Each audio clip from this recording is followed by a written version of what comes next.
સુરત હીરા ઉદ્યોગમાં ચાલતી મંદી રત્ન કલાકારો પર ભારે પડી રહી છે, જેને કારણે તેમને નાની મોટી મુશ્કેલીઓનો સામનો કરવો પડી રહ્યો છે। પરંતુ હવે સુરતના રત્ન કલાકારોના બાળકોના ભવિષ્ય પર આ મંદીનો પ્રભાવ ન પડે એ માટે સુરત ડાયમંડ એસોસિએશન મદદે આવ્યું છે। રાજ્ય સરકાર દ્વારા રત્ન કલાકારો માટે જાહેર કરાયેલા સહાય પેકેજ અંતર્ગત સુરત ડાયમંડ એસોસિએશને મોટા પાયે સ્કૂલ ફી માફી માટે પ્રયાસો હાથ ધર્યા છે।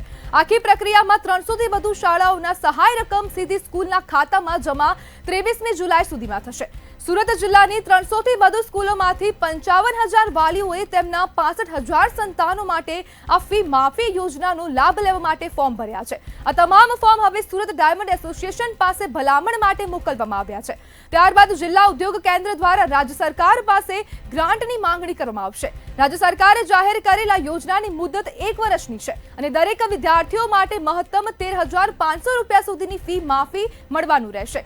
આ ફોર્મ હવે સુરત ડાયમંડ એસોસિએશનની સ્ક્રુટિની માટે મોકલવામાં આવ્યા છે। એક તરફ આર્થિક સંકટ વચ્ચે રત્ન કલાકાર જીવનના મોટા ભાગના પડઘમો સહન કરી રહ્યા છે, તો બીજી તરફ આ યોજનાએ તેમના બાળકોના ભવિષ્ય માટે આશાની નવી દિશા ખોલી છે।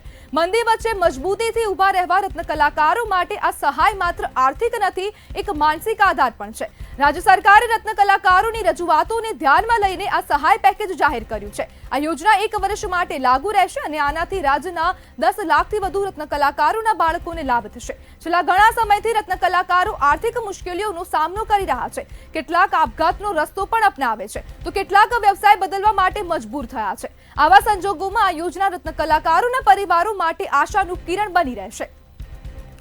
રત્ન કલાકારો માટે હવે જે બાળકો છે તેમના માટે માફીની હવે યોજનાનો પ્રયાસ શરૂ કરી દેવામાં આવ્યો છે અને રત્ન કલાકારોના બાળકોને ફી માફી મળી શકે છે તેવી પૂરેપૂરી સંભાવના છે। રત્ન કલાકારોના બાળકોને ફી માફીની મળી શકે છે અને રત્ન કલાકારોના જે રત્નો છે તેમના માટે હવે સરકાર દ્વારા પણ અનેક પ્રકારના પ્રયાસો હાથ ધરી દેવામાં આવ્યા છે। જ્યારે સુરત ડાયમંડ એસોસિએશન હવે રત્ન કલાકારોને મદદે આવ્યું છે અને રાજ્ય સરકાર તરફથી પણ રત્ન કલાકારોની સહાય માટે પૂરતા પ્રયાસો કરવામાં આવી રહ્યા છે। જ્યારે મોટા પાયે સ્કૂલ ફી માફી માટે પ્રયાસો પણ હાથ ધરવામાં આવ્યા છે। 65,000 વિદ્યાર્થીઓ માટે સ્કૂલ ફીની સહાય જાહેર કરી દેવામાં આવી છે અને રત્ન કલાકારો માટે હવે ડાયમંડ એસોસિએશન પણ હવે ભારે આવ્યું છે અને રાજ્ય સરકાર દ્વારા પણ સતત પ્રયાસો કરવામાં આવી રહ્યા છે। જ્યારે 300 થી વધુ સ્કૂલના વિદ્યાર્થીએ ફી માફીના ફોર્મ ભર્યા છે।